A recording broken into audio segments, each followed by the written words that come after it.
Boa tarde. Aqui estamos nós, por enquanto eu, para dar início a mais um encontro com a Silvia, para apresentarmos conteúdos a respeito do processo biográfico. Então, nós estamos na 10ª semana, né, nesse projeto de 21 semanas para 2021. Semana passada, Semana passada, nós trouxemos o primeiro setênio e esta semana nós traremos o segundo setênio, o período que vai dos 7 aos 14 anos. Aspectos marcantes desta época. O que cada um de vocês que estão aí assistindo podem dizer a respeito disso? Oi, Silvia. Tudo bom?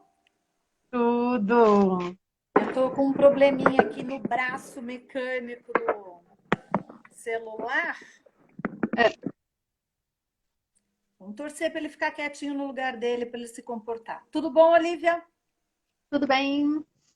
Tudo direitinho, graças a Deus. E ótimo. Silvia, vamos começar com o nosso verso para o segundo setênio? Um verso lindo de morrer. Vamos sim, vamos sim. Qual que é Então, ele hoje? Eu? Ou você? você? Você. Então vamos lá. No respirar, duas graças podem se encontrar.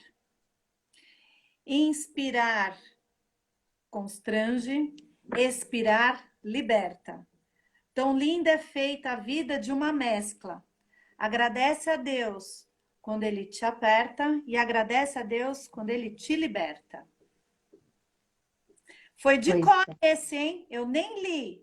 Eu posso ter mudado alguma coisinha, mas é. É uma coisinha.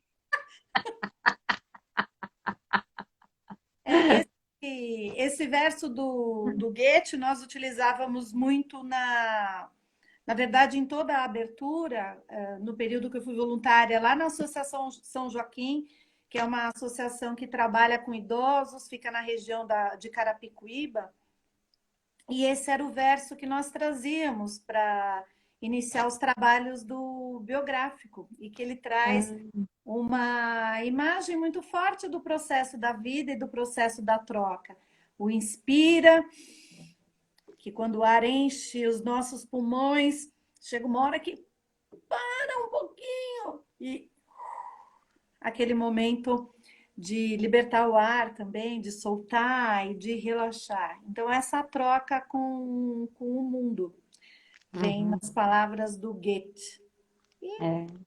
se entrelaça com a etapa que nós vamos conversar agora, dos 7 aos 14, com o segundo setênio, e fala desse apertar e desse libertar, que ambos fazem parte, né? Sim, é verdade, né? A gente entra, né, nessa fase criança e sai adolescente, né, Silvia? É, E se no primeiro setênio a gente não se dá conta disso, né? Agora, né, no segundo setênio, a gente já percebe que a gente cresce bastante, né? a gente vai percebendo assim esse contato com o corpo e com as mudanças, e que já começa com a questão da queda dos dentes, na transição dos 7 anos. É interessante porque a gente começa a reparar ou a sentir muito mais tudo que acontece conosco. E vem também um pouco essa questão da vaidade, dos meus cabelos, se cortam, se não cortam, né? Como que eu estou me apresentando e tudo Uhum. mais. É, É uma mudança e tanto. é. E acho que a grande marca desse período, né, Silvia, assim, é o envolvimento na escola, né? É onde essa socialização se amplia, né? É É o momento que a gente... a entrada para o mundo. Porque se nós pegarmos o primeiro setênio e o segundo setênio, arquetipicamente, no primeiro setênio, o espaço em que as coisas se dão é o lar, é a casa, é o meu jardim. E a partir do segundo setênio, onde as coisas vão começar a acontecer, elas estão num outro ambiente, que é o ambiente escolar. É, como você estava falando, né, da respiração, né, existe essa troca, né, do ar que entra, do ar que sai, é esse momento em que acontece mais a troca, né? E você foi com que idade para a escola, Olivia? Eu fui com 6 anos, Eu já tive e contato, você? eu tive contato com a escola mais cedo. Minha mãe trabalhava e precisava deixar a gente em algum lugar. Então eu fui para um tipo de um jardim ao redor dos 4, 5 anos, que era próximo da escola. Mas naquela época era um processo bem lúdico. Não havia um processo de começar a ensinar a criança alguma coisa, né? De passar Aham. um tipo de conhecimento, que é um pouco diferente hoje. Hoje, e aí a pedagogia Waldorf pode nos ajudar ou pode nos socorrer nesse sentido. Hoje já existem sistemas, escolas que buscam que a criança com 4, 5, né, antes deste amadurecimento corpóreo, tenha um desenvolvimento intelectual que não condiz com a fase. Mas isso é papo para um outro momento, mas é só uma constatação. É. E a gente também tem, né, com esse momento, né, que a gente fala que é importante, né, para essa troca, né, dessa convivência, nesse estímulo todo, e a gente prestar atenção que nessa fase do isolamento, né, Silvia, como será que esses seres, né, que estão transitando aí por essa fase, estão vivendo e qual a repercussão disso para o futuro, né? Eles que É, estão sendo privados de alguma forma dessa ampliação, né, dessa socialização.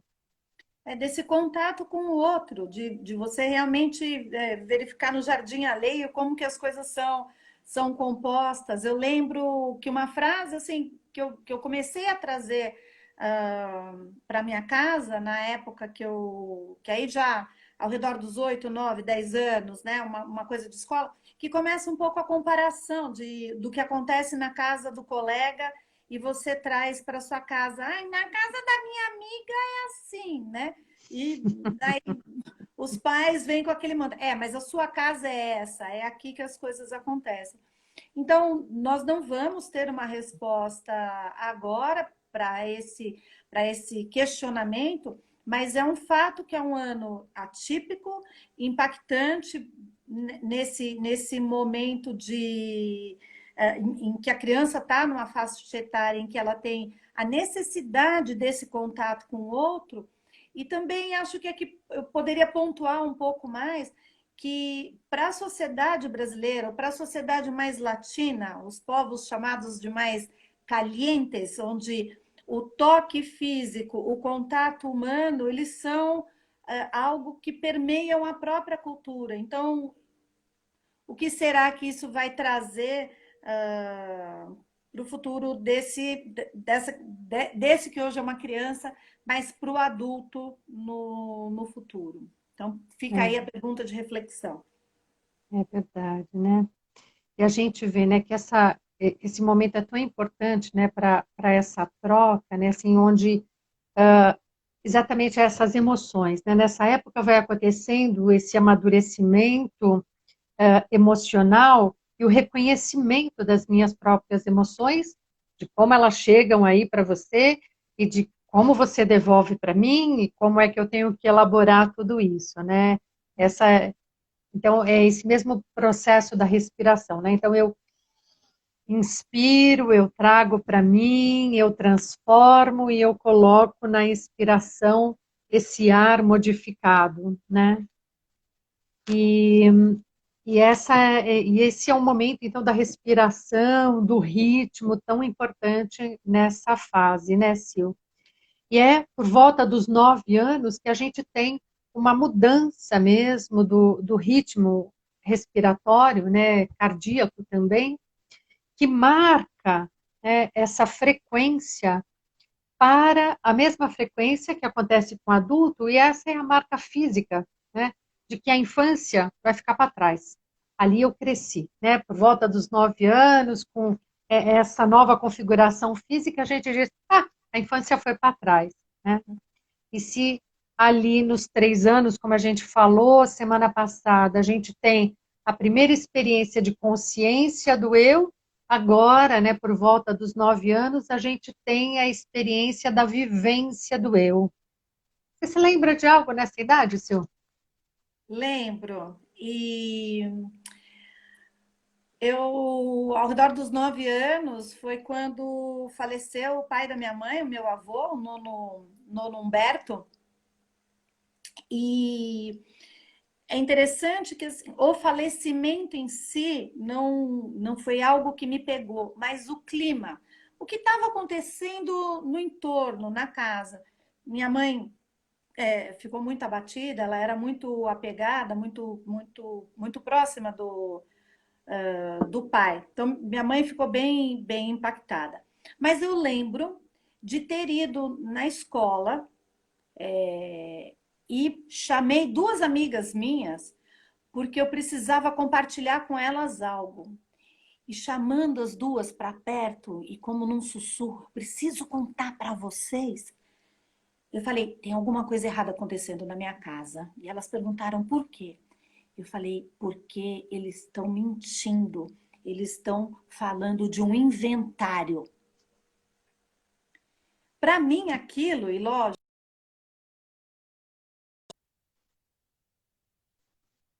qual era a relação? Acho que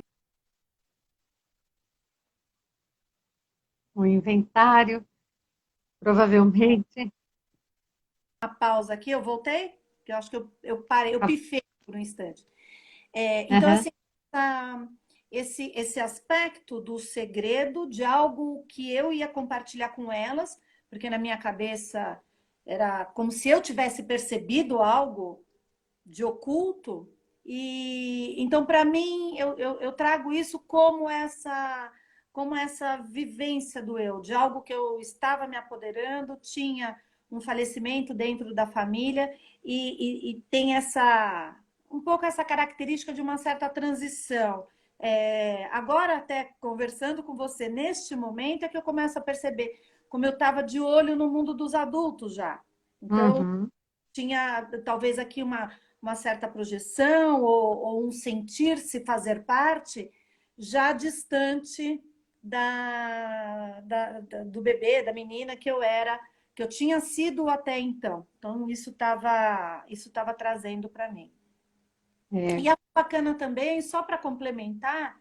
como no processo do aconselhamento biográfico, no processo de nós trazermos essas memórias associadas com estes fatos, como são relevantes as questões físicas, né, clínicas, do desenvolvimento do corpo, como existe uma associação entre aquilo, como existe a possibilidade de fazer uma associação entre aquilo que está sendo vivenciado com as transformações corpóreas pelas quais nós estamos passando. Então, que não são fatos isolados, é uma combinação de elementos que vai transformar a menina Olivia e a menina Silvia nas mulheres que elas são hoje. Era Isso só. mesmo.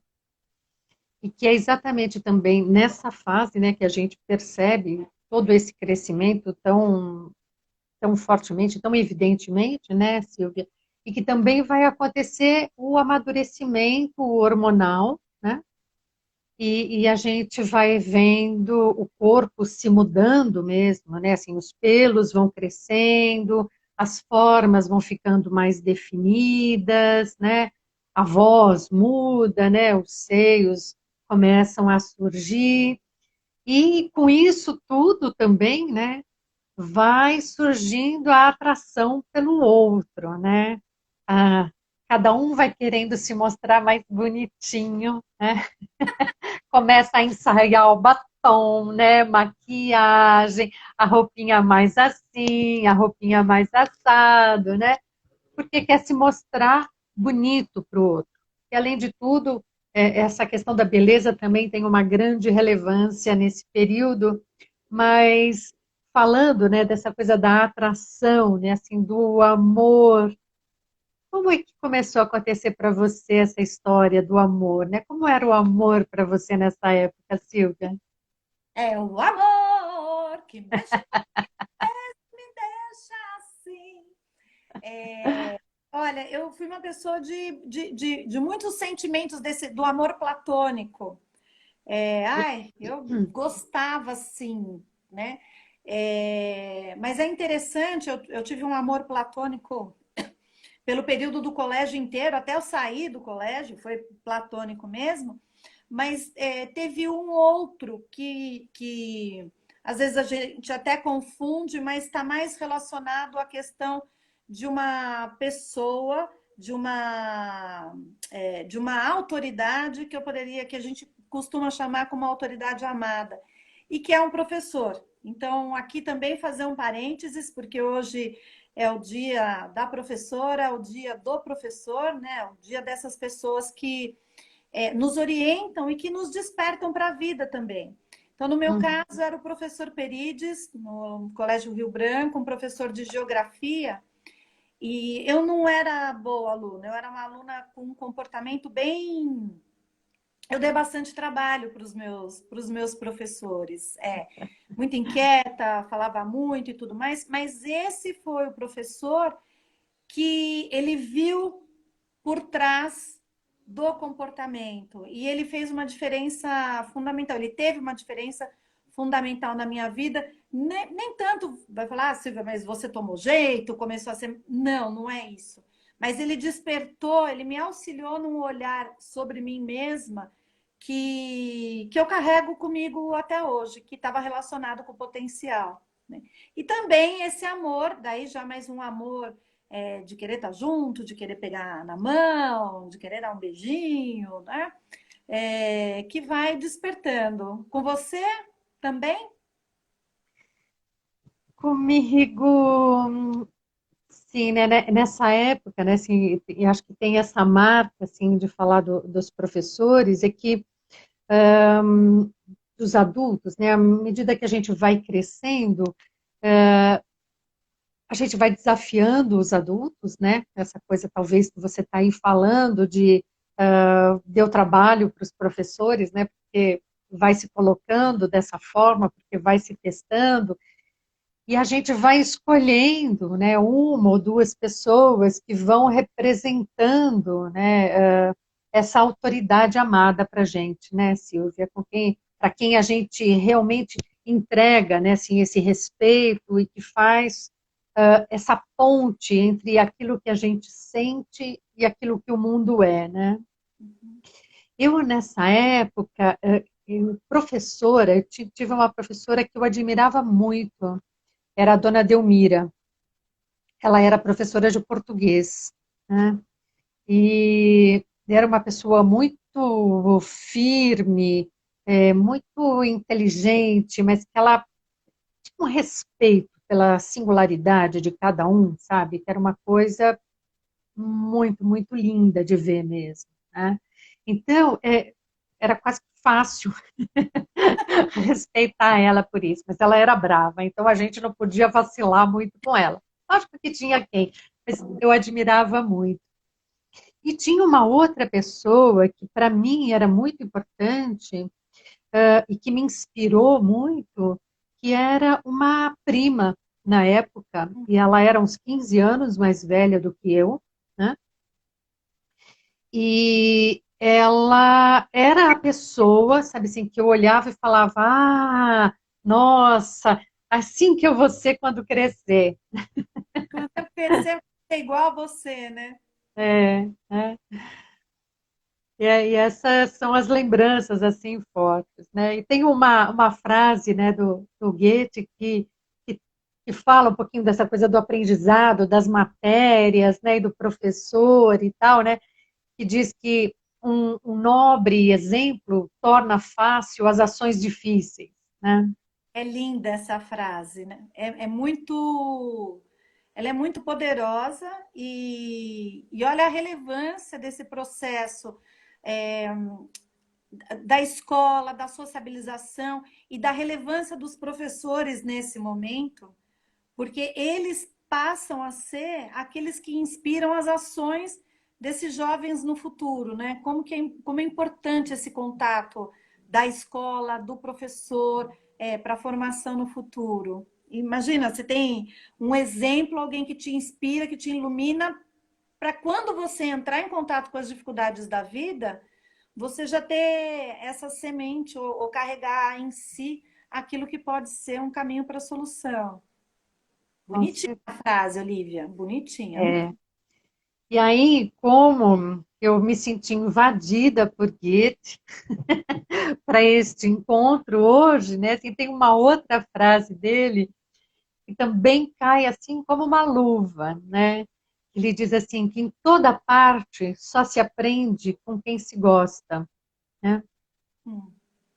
Então, essa coisa mesmo que, através da admiração, né? Acho que isso era uma coisa muito fácil de acontecer, fala assim, ai, eu não gosto daquele professor, eu não gosto daquela matéria, né?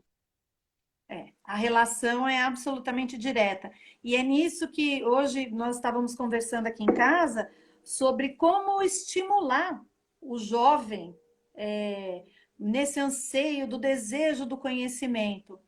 Esse estímulo, eu acho que ele está, primeiro, muito ligado a como essa criança teve a possibilidade de desenvolvimento no primeiro setênio e qual o contato que ela tem na escola com esses professores preparados para que eles sejam os inspiradores, porque não é algo que você incute, é algo que você estimula, é algo que você Uhum. aguça a curiosidade. E os professores dessa época, desse momento, eles realmente precisam manejar com uma série de coisas, porque o jovem não sabe o que está acontecendo com o seu corpo, os hormônios em ebulição, o formato do corpo que muda, a representação no rosto desses hormônios, né? Aquele rosto que muitas vezes está cheio de espinhas, aquelas barbas, os pelos, a voz que muda. Então, existe essa confusão, essa desorientação no processo, no próprio processo físico, e ao mesmo tempo, no inspirar e no respirar, nessa troca com o mundo, o desconhecimento dos sentimentos. O que que eu... É um total reconhecimento de si, né? Porque se meu corpo está mudando tanto, né? Assim, mas quem eu sou, né? E é uma coisa que acontece muito fácil, né? Às vezes tem uns jovens que crescem tanto que começam a bater nas coisas, né? Não sabe até onde que seu corpo vai. Exatamente. Tem uma música, eu acho que é do Titãs, agora que me veio, que eu acho que é o Nando Reis que canta um refrão, que ele fala que eu olho no espelho, essa cara não é minha, né? Uhum, Porque todo dia você está mudando. Nas relações, aquelas amigas ou aqueles amigos de um dia, basta uma discussão para você falar que você não quer nunca mais ver aquelas pessoas. E basta um inspirar e um respirar para você voltar a amar aquelas mesmas pessoas com a mesma paixão, com a mesma intensidade. Então, uhum. de novo, trazendo na potência desse encontro entre o meu auto-reconhecimento, como ter alguém que espelhe, que me inspire, porque pode ser um norte. Eu É. não sei o que está acontecendo comigo, mas quando eu vejo essa autoridade amada, eu posso me inspirar na direção do vir a ser aquela pessoa. É. Porque se a gente lá no primeiro setênio, né, a gente está aprendendo pela imitação propriamente em si, né? Agora a gente tem uma conotação um pouquinho diferente, né? Que é esse aprender pelo exemplo, né? Que é como esta pessoa realmente se coloca no mundo, né? A gente observa isso, né? A Que a gente gente, vai você. a gente não imita exatamente, mas ela nos inspira para que a gente se coloque no mundo, né? E Para quando que a a gente gente encontre a nossa versão, né? e Para quem acompanhou o exemplo que eu dei, que lá pelos 9 anos eu escuto aquela palavra inventário e vou fantasiando, pode ser que aquilo tenha vindo como um processo de falar, nossa, minha família está mentindo. Quando a gente fala da questão da ruptura dos 9 anos, né, eu deixo de ser um bebê e passo a ser uma criança, dessa transição entre essa vivência do eu, nada passa desapercebido. Então, Uhum. o comportamento que se tem dentro de casa, a observação que a gente tem da casa dos outros, tudo isso está sendo passível de análise, sem dúvida, porque é novo, e ao mesmo tempo de uma certa ponderação. Eu começo a armazenar isso dentro de mim para em algum momento colocar no mundo. É. Esse é um momento também, né, Silvia, que a gente começa a despertar para a tal da criticidade, né? Então, a gente começa não a se tornar autocrítico, isso ainda vai acontecer, mas a gente passa a ser muito crítico da situação que está ao nosso redor e do outro, né? É mais fácil, né? Olhar para o outro primeiro, lógico, né? Lógico. É, e o outro também vai funcionar aí para nós, né, como nosso espelho, né? E aí vem Caetano, que Narciso vai achar feio tudo aquilo que não é espelho. Isso mesmo. Então, esse período, às vezes eu acho que hoje nós estamos exigindo uma certa maturidade dos nossos jovens que ela não condiz com o que está acontecendo no seu próprio corpo, de maneira física e emocional. E quando eu falo essa exigência, é porque o mundo se transformou em alguma coisa que não está dando muito mais tempo para a gente processar, para a gente absorver isso. É quase, né, a questão da velocidade e tudo mais. E isso se reflete em alguns índices, em alguns comportamentos que hoje estão acessíveis para quem quiser ver, relacionadas às doenças psíquicas, a comportamentos autodestrutivos, a índices relacionados a suicídio, a abandono de escola, índice de gravidez nessa faixa etária muito, muito elevado. Então, eu diria quase que hoje em dia não está sendo fácil ser jovem, mas é o desafio que eles têm para enfrentar nessa época. E nós, como educadores, aconselhadores biográficos, os professores, ressaltando hoje de novo, temos um grande desafio para continuar a servir como esteio para esse desenvolvimento tão importante e que é o período que eu vou desenvolver se o mundo é belo dentro de mim. Isso mesmo, né? E de que forma que eu vou manejar os meus sentimentos, né? E acho também importante a gente trazer que quando nós estamos falando de beleza, é uma beleza no sentido filosófico da palavra, no sentido em que nós podemos apreciar, talvez, na natureza, na questão do equilíbrio, da justiça, dessas forças da natureza se movendo em direção. Então, não é uma beleza do tamanho dos lábios, dos olhos ou da maquiagem bem feita, não é essa a beleza estética, é a beleza subjetiva, mas que nos nutre enquanto pessoas em processo de desenvolvimento. Acho que a busca, né, da beleza aí é a busca da harmonia, né, Silvia? Seja ela a harmonia do próprio corpo, a harmonia dos sentimentos, né? Então, eu vou encontrar, né, assim, essa harmonia nesse meu desenvolvimento, nesse meu estar no mundo, né? Aonde é que eu me encaixo? Essa é a grande. Aonde é que eu quero? Aonde eu me encaixo? E aí a gente tem a busca das tribos, a busca dos grupos. É... Um pouquinho depois. Sim,